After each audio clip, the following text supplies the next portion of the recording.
옛날 아주 오래전 어느 마을에는 돌쇠라는 머슴총각이 살고 있었습니다. 이 돌쇠는 키가 크고 얼굴도 잘생겼으며 몸도 좋았습니다. 거기다 머리도 총명하고 품성도 아주 선하고 성실하기까지 하였습니다. 그렇게 좋은 청년이지만 단 하나 재물복이 없어서 그의 집안은 해마다 갈수록 점점 가난해졌습니다. 아무리 좋은 외모와 착한 성품을 가지고 있더라도 이 시절에는 머슴이 뭐 할 수 있는 게 있겠습니까? 돈 있는 양반이 최고이지 않았겠습니까? 그래서 제대로 배우지도 못하고 산에 가서 나무를 하거나 남의 집일을 도와주며 하루하루 간신히 생계를 이어갔습니다. 그렇게 집안 형편이 어렵다 보니 혼례를 치를 나이가 되었는데도 장가를 들지 못하고 늙은 홀어머니와 함께 살고 있었습니다. 마을의 처녀들은 돌쇠만 보면 속으로 좋아라 하였습니다. 아이고 세상에 저기 돌쇠 지나간다. 아이고 아니 저게 사람이야 어떻게 저렇게 늠름하게 생겼는가. 얼굴도 저렇게 늠름하지만 성실하게 일하는 것을 마을 으뜸이고 성품 또한 얼마나 선한지. 그렇게 처녀들은 돌쇠만 보면 하던 일을 멈추고 넋을 놓고 속으로 생각했습니다. 하지만 막상 돌쇠와 혼인을 하라고 부추기면 고개를 절레절레 흔들었습니다. 그렇게 좋으면 돌쇠한테 혼인하자고 해보지. 안 돼 돌쇠의 집안이 이 마을에서 제일 가난하잖아. 거기다가 늙으신 노모도 계신다던데 하고 쑥덕거렸습니다. 그렇게 돌쇠가 늘 외롭게 노모를 모시며 하루하루를 보내던 어느 날 돌쇠가 강으로 물고기를 잡으러 나갔다가 무릉덩이에 알몸으로 빠진 처녀를 보게 되었습니다. 아니 어찌 저렇게 물에 빠진 거지? 왜 옷을 안 입고 있는 거지? 이를 어쩐다 구해는 줘야겠는데 이거 큰일이구나. 알몸의 처녀라서 어찌할 바를 모르다가 결국 그대로 두면 처녀가 죽을 것만 같아서 처녀를 구해주기 위해 무릉덩이로 뛰어들었습니다. 그리고 처녀를 강에서 건져 올린 후 돌쇠는 자신의 웃옷을 빨리 벗어서 처녀의 몸을 가려주었습니다. 돌쇠의 덕택에 살아났지만 너무 부끄러워서 아무 말도 하지 않고 처녀는 그저 고개만 푹 숙이고 있었습니다. 돌쇠는 처녀에게 어쩌다 물에 빠지게 되었어 하고 물었습니다. 하지만 처녀는 계속해서 말을 하지 못하고 그저 고개만 숙이고 있었습니다. 그러니 돌쇠는 그런 처녀의 모습을 보고 더 이상 질문은 하지 않았습니다. 그리고 처녀에게 어디 사는지 어떤 사연인지는 모르나 저희 집에 가서 옷을 빌려 입고 가십시오. 저희 집에는 제 어머니 한 분밖에는 없습니다. 라고 하였습니다. 그래도 처녀가 아무 말을 하지 않자 그럼 잠시만 여기에 기다리고 계십시오. 제가 곧 옷을 가져다 드리겠습니다. 라고 말하고는 혼자 집으로 가서 어머니 이저고리와 치마를 가지고 왔습니다. 그리고는 옷을 건네며 옷이 남루하지만 우선 이것이라도 입고 가십시오. 처녀는 돌쇠가 건네주는 옷을 받아들었습니다. 그리고 수줍게 입을 열었습니다. 저를 구해주셔서 정말 감사합니다. 이 은혜를 무엇으로 갚아야 할지요? 라고 하며 고개를 들었습니다. 어려운 형편에 있는 사람은 당연히 도와야 하는 것이지요. 신경 쓸 필요 없습니다.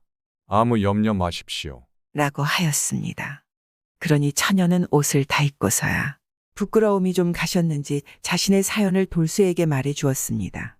그녀는 19살로 이름은 꽃분이었습니다. 건너 마을에서 늙은 부모님을 모시고 살고 있는데 산에 나무를 캐러 나왔다가 날이 너무 더워서 목욕을 하려고 강물에 옷을 벗고 들어간 것이었습니다. 그런데 그만 바위에 벗어 놓은 옷이 바람에 날아가 버리고 온니 깊은 무릉덩이에 들어가서 할 수 없이 강 깊은 곳으로 들어가다가 강물에 빠져서 허우적대고 있었던 것이었습니다. 돌쇠가 아니었으면 꼼짝없이 죽을 목숨이었는데 다행히 돌쇠 덕분에 생명을 건지게 되는 것이었습니다. 처녀는 자신의 그런 사연을 말하며 돌쇠를 바라보았습니다. 그리고 첫눈에 연모하게 되었습니다. 아니 어찌 이리도 늠름하게 생긴 분이 있을까? 내 혼인을 한다면 이런 서방님을 만나는 것이었는데 더군다나 성품도 좋으시니 이분을 내 서방님하고 싶다. 그런데 그만 꽃분이는 돌쇠에게 넋이 나간 바람에 마지막 말을 실수로 입 밖으로 뱉어내고 말았습니다. 이분을 내 서방님 하고 싶다. 내가 찾던 서방님이야. 그 말을 들은 돌쇠의 얼굴이 빨개지지 않았겠습니까? 꽃분이 또한 부끄러워서 얼굴이 잔뜩 빨개졌습니다. 돌쇠는 그렇게 부끄러워하면서도 꽃분이의 얼굴을 다시 보았습니다. 그런데 아까는 몰랐지만 미모가 아주 빼어난 것입니다. 아주 어여쁘구나. 말하는 것도 격식이 있어. 또 늙으신 부모를 모시고 산다니 효성도 깊은 것 같아. 나도 이런 낭자와 혼인했으면 좋겠다. 돌쇠는 그렇게 생각을 하고는 용기를 내어 꽃분이에게 말했습니다. 혹시 낭자가 방금 하신 말이 진심이시라면 저와 다시 이 강가에서 만나지 않으시렵니까? 꽃분이는 돌쇠의 말이 끝나기도 전에 좋아하며 고개를 끄덕였습니다. 그렇게 돌쇠와 꽃분이는 그날부터 이따금씩 둘이 처음 만나게 된 강가에서 만나 연분을 쌓아갔습니다. 그리고 곧 둘은 서로 연모하게 되었습니다. 돌쇠와 꽃분이는 얼마 안 있어서 혼인을 하기로 약조하였습니다. 돌쇠의 혼인 소식이 알려지자 마을 처자들은 그제서야 후회를 하기 시작했습니다. 그냥 내가 먼저 혼인을 했어야 하는데 그까지 돈 없는 거.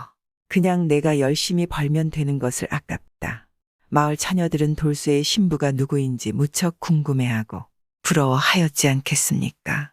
그러나 돌쇠의 마을 처녀들은 꽃분이의 아름다운 외모와 고운 성품에 다들 아무 말도 할 수 없었습니다.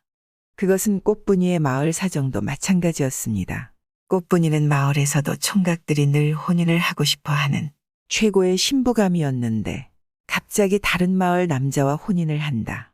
하니 꽃분이네 마을 총각들이 도대체 어떤 녀석이 우리 꽃분이를 데려가냐고 씩씩대며 돌쇠의 마을에 찾아왔습니다. 마을에 따지듯이 찾아온 꽃분이 마을 총각들은 돌쇠의 늠름한 풍채와 착한 성심을 보고는 아무 말도 할 수가 없었습니다. 그렇게 두 사람은 모두의 부러움을 한 몸에 받으며 혼례를 하게 되었고 기다리던 혼례일이 되었습니다. 그런데 그날 새벽부터 온 나라에 웬 비가 엄청나게 내리기 시작하였습니다. 그 비는 아침이 되어도 멈추지 않았습니다. 그래도 혼례를 치러야 하기에 꽃분이의 마을로 가기 위해서 강을 건너기 위해 혼례복을 입은 돌쇠와 일행들이 강가로 나와 비가 멈추기를 기다렸습니다. 그러나 비는 그치지 않고 계속 내려서 순식간에 강물이 불어나 버렸습니다. 강 건너편에 있던 꽃분이도 혼례 준비를 마치고 돌쇠가 도착하기를 기다렸습니다. 그러나 계속되는 비에 돌쇠가 강을 건너오지 못하니 꽃분이는 집 앞마당에 나아가 강 건너를 바라보았습니다. 그러니 강가에 사모관대를 한 돌쇠가 나와 있는 것이 보였습니다. 돌쇠와 끝분이의 애타는 마음을 아는지 모르는지 비는 그치지 않고 계속 내렸습니다. 결국 신랑과 신부 측 일행들은 혼례를 못할 것이라 여기고 다음날 혼례를 올리기로 하고 모두 집으로 돌아갔습니다. 그리고 다음날 날이 밝으니 다시 돌쇠와 일행이 강가로 나왔습니다. 그런데 또 강을 건너려니 비가 오기 시작하고 강물이 불어났습니다. 결국 또 강을 건널 수 없으니 모두들 돌아갈 수밖에 없었고 그렇게 다음날 또 강을 건너기 위해 강가에 나왔습니다. 하지만 이번에도 또 강을 건너려니 맑았던 하늘에 폭우가 내리기 시작했고 강물이 불어나기 시작했습니다. 그렇게 며칠을 연거푸 같은 일이 발생하니 양쪽 마을 사람들은 수군대기 시작하지 않겠습니까? 신랑이 강을 건너려고만 하면 비가 오니 무슨 조화인가. 아무래도 옥황상제께서 저들의 혼인을 막으려는 모양일세. 그렇지 않고서야 어찌 이럴 수 있겠는가. 그러게 아무래도 이 혼인은 힘들겠네. 마을 사람들뿐만 아니라 심지어 무당들까지 나서서 말했습니다. 이 혼례는 올려서는 안 되네. 만일 계속 이렇게 혼례를 올리려 한다면 강물이 다 불어나서 이 마을을 덮칠 것이야. 그러니 마을 사람들은 두 사람의 혼례를 관두어야 한다고 수군거렸습니다. 하지만 돌쇠와 꽃분이는 포기하지 않았습니다. 나 혼자라도 강을 건널 것이오. 내 죽는 한이 있더라도 꼭 혼례를 치를 겁니다. 하늘도 비도 날 막을 수 없을 겁니다. 돌쇠는 그렇게 강 앞에서 비가 그치기만을 계속 기다렸습니다. 꽃분이도 강가로 나와서 그런 돌쇠가 강을 건너오기만을 계속 기다렸습니다. 두 사람은 그렇게 강을 마주하고 서로를 바라보며 남아 있었습니다. 그러나 비는 이튿날도 다음 날도 계속 왔습니다. 돌쇠와 꽃분이는 비가 그치기만을 계속 기다렸습니다. 비는 그치지 않고 일주일이 넘도록 내렸습니다. 돌쇠와 꽃분이의 마을 사람들은 돌쇠와 꽃분이에게 그만 포기하고 돌아오라고 외쳐댔습니다. 안 그러면 무당 말대로 마을이 온통 물에 잠길 것 같았습니다. 둘만 포기하면 모든 게 해결되지 않겠습니까? 하지만 두 사람은 포기하지 않았습니다. 그렇게 둘은 서로를 바라보며 비가 그치기만을 하염없이 기다렸습니다. 하지만 오랫동안 강 건너를 바라보며 비를 맞고 있던 두 사람은 너무나 지친 나머지 자리에 쓰러지고 말았습니다. 그런데 그때였습니다. 하늘에서 아주 밝은 빛이 두 사람을 비추기 시작했습니다. 그리고 순간 돌쇠와 꽃분이가 있는 강가 근처에만 구름이 걷히더니 비가 멈춰버렸습니다. 마을 사람들은 비가 오는 마을에서 멀찌감치 돌쇠와 꽃분이가 있는 곳에만 날이 밝고 비가 멈추니 너무나 신기하게 생각했습니다. 세상의 옥황상제께서 둘의 연정에 감동을 했나 보네. 그래서 저곳에 비를 멈춰주셨나 보네. 아이고 신기한 일이구만. 아니 여기는 이렇게 비가 잔뜩 오는데 어찌 바로 앞에는 해가 쨍쨍하단 말인가. 아니 드디어 둘의 혼례를 하늘이 허락을 하신 게로구만. 그렇게 마을 사람들은 돌쇠와 꽃분이에게 기뻐하며 달려갔습니다. 돌쇠와 꽃분이는 갑자기 자신들을 비춰오는 햇살 덕에 정신을 차리고 깨어날 수 있었습니다. 비가 멈춘 덕에 돌쇠와 일행들은 강을 무사히 건널 수 있었습니다. 이렇게 강을 건너오실 수 있게 되다니 정말 잘 됐습니다. 제 마음과 서방님의 마음이 하늘도 허락하신 것 같습니다. 마을 사람들 말을 들었다면 오늘처럼 기쁜 날이 없었을 겁니다. 그렇소. 우리가 마을 사람들의 말대로 했다면 우리 둘은 평생 불행하게 살고 혼자 쓸쓸히 늙어갔을게요. 자 어서 혼례를 올리러 갑시다. 우리 둘의 지극한 마음이 하늘이 알아주신 것 같소.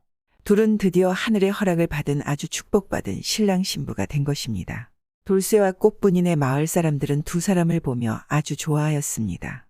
그렇게 돌쇠와 꽃분이는 수많은 사람들의 축복을 받으며 혼례를 치를 수 있게 되었고 그 뒤로 둘은 오래오래 행복하게 잘 살았다고 합니다. 그래서 이 마을에서는 비가 오랫동안 오면 금실 좋은 부부가 강을 건너게 하여 비를 그치게 했다는 이야기입니다. 운명이라 생각하고 혼인을 안 했다면 이런 이야기는 없지 않았겠습니까? 둘의 진실한 마음을 알고 있기에 어떠한 역경도 헤쳐나간 것입니다. 요즘 우리 부부들도 서로의 마음을 진심으로 믿는다면 어떤 역경도 이겨나갈 수 있지 않을까요? 구독은 공짜입니다.